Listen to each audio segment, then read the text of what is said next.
Most project failures do not begin at the construction site. They begin much earlier, when hazards are assumed to be understood, when engineering interfaces remain informal, when HAZOP actions stay open, when management of change becomes paperwork, and when schedule pressure starts overruling engineering judgment. That is why you must stop thinking of an HSE review as a safety meeting. It is a project survival gate. A serious project health, safety, and environmental review asks one uncompromising question. Is this project genuinely ready to move forward without transferring hidden risk into the next phase? That question must be asked from appraise through select, define, execute, startup, and early operation. Because every project phase creates a different type of risk. At appraise, you are deciding whether the opportunity is even viable. At select, you are choosing which concept deserves investment. At define, you are converting assumptions into engineering. During execute, you are testing whether design intent survives procurement, vendor interfaces, fabrication, and construction. Before startup, you are deciding whether the plant, people, procedures, and protection systems are ready for hazardous materials. During operate, you discover whether the asset performs as designed or whether the project merely transferred its weaknesses to operations. The HSE review must follow that life cycle. It cannot be a single workshop conducted after major decisions are already locked. It must challenge the project before each major commitment. At the appraise stage, your first duty is not to prove that the project can work. Your first duty is to expose what could make it unworkable. What materials are involved? Are they toxic, flammable, reactive, corrosive, or environmentally damaging? What inventories will be held? What pressures and temperatures are involved? What is the potential for fire, explosion, toxic release, stored energy failure, transport incident, or occupational exposure? What happens to nearby communities, sensitive receptors, water resources, biodiversity, and existing operations? What does construction itself introduce? What happens at the end of the asset lifecycle? The common failure at appraise is optimism without technical discipline. The business case looks attractive, so the project team tells itself that safety and environmental constraints can be solved later. That is dangerous. If a concept depends on heroic mitigation, unrealistic separation distances, uncertain technology, difficult permitting, or weak infrastructure, you need to know before capital commitment and organizational pride make the concept difficult to challenge. At appraise, the review must kill fatal assumptions early. Then comes select. This is where the project chooses the preferred concept, and this is where future problems are often quietly designed into the asset. If selection is driven only by capital cost, capacity, schedule, or commercial attractiveness, while HSE risk is deferred to detailed engineering, the project is already transferring risk downstream. A strong select review asks whether the chosen concept can survive its full life cycle, not only normal operation. Startup, shutdown, reduced flow, emergency shutdown, maintenance, loss of utilities, equipment failure, human error, extreme weather, transportation, construction beside live facilities, future modification, decommissioning. You must challenge process inventories, fire and explosion potential, toxic release, stored energy, operating conditions, transport hazards, emissions, waste streams, noise, community impact, and the proposed location. You must also decide which formal studies are required. Does the project need a concept safety assessment? Does it need an environmental impact assessment? Does it need quantified risk analysis? Does the project significantly change the existing site risk profile? Can risk be reduced through inherently safer design rather than layers of active protection? That distinction matters. Substitution, minimization, moderation, and simplification are stronger than adding more alarms, interlocks, and procedures to a hazardous concept. The best protection is often the hazard you remove before detailed design. Select must also establish the HSE plan. Which studies will be performed? When will they be completed? Who owns them? How will recommendations be tracked? How will contractors and vendors be selected? What specialist reviews are needed? What competencies and resources will be required? How will the project manage regulatory approvals and its license to operate? And most importantly, what is the HAZOP strategy? HAZOP timing is not an administrative date on the project schedule. It is a leadership decision. Conduct it too early, and the design may be too immature to reveal real deviations. Conduct it too late, and equipment, layout, vendor packages, and construction decisions may already be difficult or expensive to change. For many projects, HAZOP should be completed during define when process and instrumentation diagrams are substantially developed. But novel technology, contractor transitions, or incomplete vendor packages may justify staged or delayed HAZOP work. That can be legitimate. What is not legitimate is ambiguity. You must know what will be reviewed, when it will be reviewed, what design maturity is required, how recommendations will affect early order equipment, and how later changes will be controlled. The principle is simple. HAZOP must influence the design, while the design can still change. Now we move into define. This is where HSE intent must become engineering architecture. Design philosophies must be established. Codes and standards must be confirmed. Hazard studies must be followed up.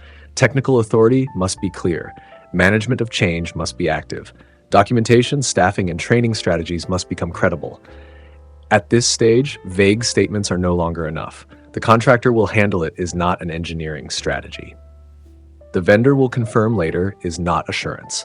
The operating procedure will be developed before startup is not readiness. Every deferred item must have an owner, a deliverable, a due date, an interface, and a verification method. The pre-sanction review must challenge every system that can influence HSE performance. Pressure relief, over-temperature protection, isolation, control and shutdown, safety instrumented systems, fire and gas detection, fire protection, flaring, emissions control, pollution prevention, hazardous area classification, occupied building protection, emergency response, access and escape, mechanical handling, maintenance, human factors, alarm management. You must ask whether the design keeps the plant within a defined operating envelope and whether the safeguards are independent, reliable, and testable. Pay particular attention to high pressure and low pressure interfaces. A pressure boundary does not care which engineering discipline owns the problem. If a high pressure source can communicate with low pressure equipment, the project must define credible relief, isolation, control, and shutdown protection. Do not rely on vague statements that instrumentation will protect the system.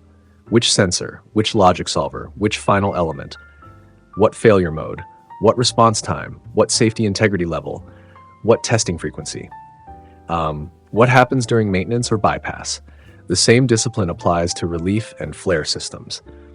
Every credible scenario must be identified. Relief loads must be calculated. Back pressure must be checked. Flare capacity and radiation must be evaluated. Vendor data and piping details must eventually be incorporated. Safety critical devices must be recorded in a controlled register. If the project cannot explain the basis of its protection systems, it does not yet control the risk. Engineering assurance is equally critical. You need defined technical authorities. You need verified competence. You need controlled interfaces between disciplines, contractors, vendors, and operating sites. You need interdiscipline reviews. You need approved deviations. You need documented technical decisions. You need design records that survive contractor changes and project handover. Interfaces are where technically competent projects still fail.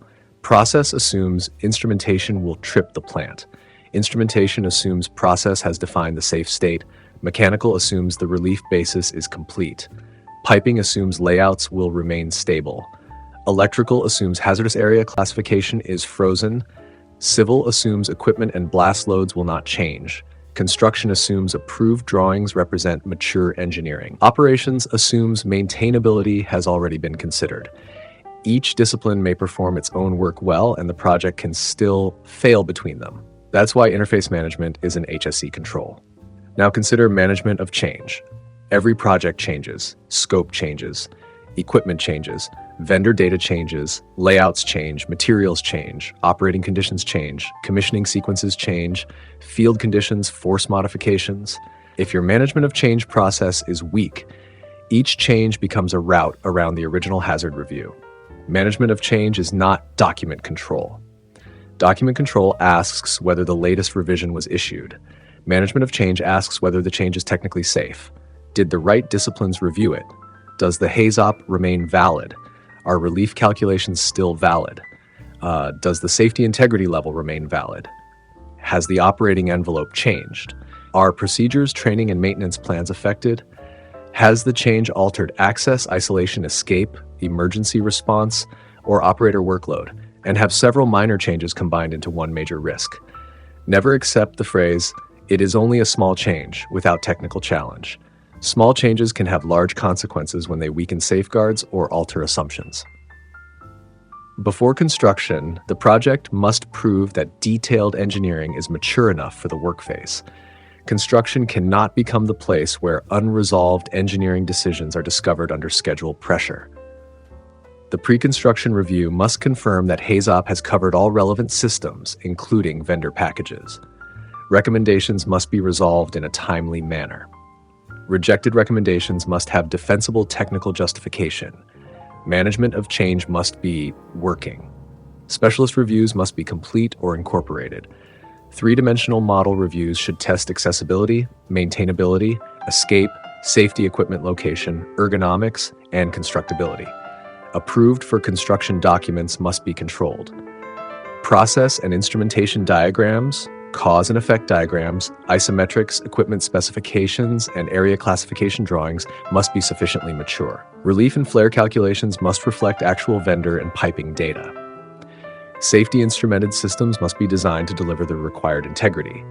Quality plans must cover design, procurement, fabrication, construction, and vendor activities. The failure pattern is familiar. Construction starts because the schedule requires visible progress. Engineering is still changing. Drawings are issued in fragments. Site teams improvise. Rework increases. Contractor claims grow. Temporary arrangements become permanent. Technical integrity slowly erodes. The corrective action is not to stop all overlapping work. The corrective action is to define exactly what is ready, what is not ready, what risk the overlap creates, and what controls must be in place before mobilization and construction. During construction, the project must preserve design intent. This is not only a personal safety challenge, it is an asset integrity challenge. Wrong materials, poor welding, uncontrolled substitutions, incorrect installation, weak inspection, incomplete testing, undocumented field changes, and poor preservation may remain hidden until operation. The construction HSE review must verify that quality plans and audit programs are being implemented. Inspection, testing, material control, and certification must provide confidence that the asset is being built as designed. Current drawings must be available at the work phase. Technical authority for site changes must be clear. Punch listing and pre-commissioning must be controlled. The workforce must be trained and competent. This includes lower-tier subcontractors, not just the principal contractor. The people physically performing the work may be far removed from the original contract, safety expectations, and technical communication. If your assurance system stops at the main contractor, it does not reach the work phase. Safe systems of work must address permits, isolations, confined spaces, line breaking, hot work, excavations, scaffolding, lifting, electrical work, radiography, demolition, and work beside live plant. Simultaneous operations must be deliberately managed. Emergency plans must be integrated with the host site. Method statements and job safety analyses must be technically credible and actually implemented. Construction HSE performance must be measured, investigated, and improved, not simply reported. Then comes the most unforgiving gate, pre-startup. This is the final point before hazardous materials enter the facility. At this stage, paper confidence must be replaced by physical evidence. Have previous HSE actions been closed? Have approvals and operating permits been obtained? Has pre-commissioning been completed? Are utilities and protective systems commissioned? Are alarms, trips, interlocks, relief devices, fire and gas systems, emergency shutdown systems and support systems ready? Is the register of safety-related devices complete and owned? Are high-priority punch items closed? Are as-built drawings available? Are cause and effect documents and loop records available? Are operating maintenance, startup, shutdown, emergency, and temporary operation procedures approved? Have the people who will use those procedures been trained? Do they understand them? Can they demonstrate competence? Are spares, vendor support, workshops, laboratories, and contracted services available? Is the maintenance management system populated? Are periodic testing requirements for high-integrity protection systems defined? Are emergency roles, communication channels, medical support, and external interfaces established? Has the emergency response plan been tested? A plant is not ready because construction is nearly complete. It is ready only when the asset, people, procedures, systems, and organization can safely control it. The greatest threat at this point is normalization of incompleteness. The project is tired. Leadership wants startup. Commercial pressure is high. Teams begin to accept temporary procedures, incomplete documents, unresolved punch items, and verbal assurances. That is when the pre-startup review must be strongest. A delayed startup caused by a genuine critical risk is not project failure. Starting an unready plant is. The review must also examine every deviation from design. Field changes must be approved, recorded, and reflected in handover documents. As-built checks must feed back into hazard review. Multiple small changes must be evaluated collectively. The operating organization must formally accept the condition of the asset it is receiving. Operations cannot be used as a storage location for unresolved project risk. Finally, the operate stage review must verify whether the asset actually performs according to design intent. This normally occurs after the facility has accumulated meaningful operating experience. Review post-startup modifications. Review incidents, near misses, and operating problems. Review reliability, inspection findings, maintenance issues, occupational health data, community concerns, and environmental performance.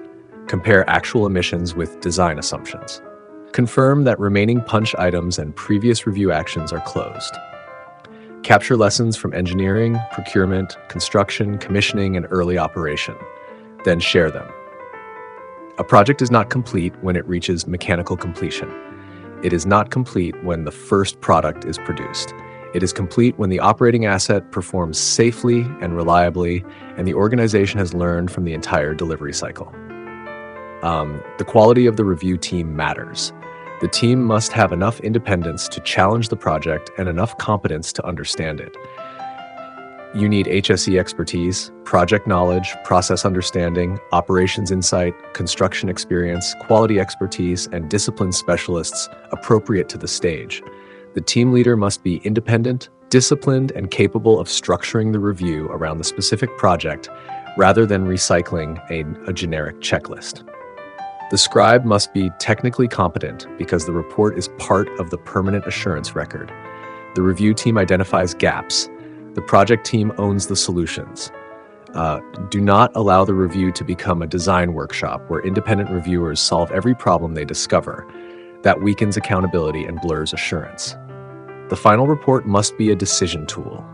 It must state the scope, evidence reviewed, major findings, risk significance recommendations, owners, and conclusions. Findings must be categorized. Critical issues must be visible to project leadership and gatekeepers. Unresolved actions must carry forward deliberately. Closure must require evidence. Response provided is not closure. Contractor to confirm is not closure. Operations will manage is not closure. If the action changes the design, show the approved revision. If it changes the procedure, show the approved procedure and training record. If it affects relief, show the updated calculation. If it affects a safety instrumented system, show the verification. If it affects emergency response, show the tested arrangement. If it affects construction, show implementation at the workface. This is the leadership lesson. HSE review is not a compliance ritual. It is an integrated assurance mechanism for capital value, technical integrity, regulatory compliance, constructability, operability, commissioning readiness, and long-term asset performance. The strongest project leaders do not fear hard findings. They use them. They understand that early challenge prevents late failure. They understand that unresolved risk does not disappear when a gate is passed. It simply becomes more expensive, more difficult, and more dangerous. So at every stage, ask 5 questions. What can go wrong? What prevents it? What evidence proves the prevention is real? What has changed since the previous review? What remains unresolved, and who has the authority to accept that risk? If your project can answer those questions honestly, the HSE review has value. If the answers are vague, defensive, or unsupported, the review is theater. A project that cannot survive a serious HSE review is not ready for the next gate. A project that welcomes serious HSE review is usually mature enough to proceed, because HSE review is not there to stop the project. It is there to stop preventable failure.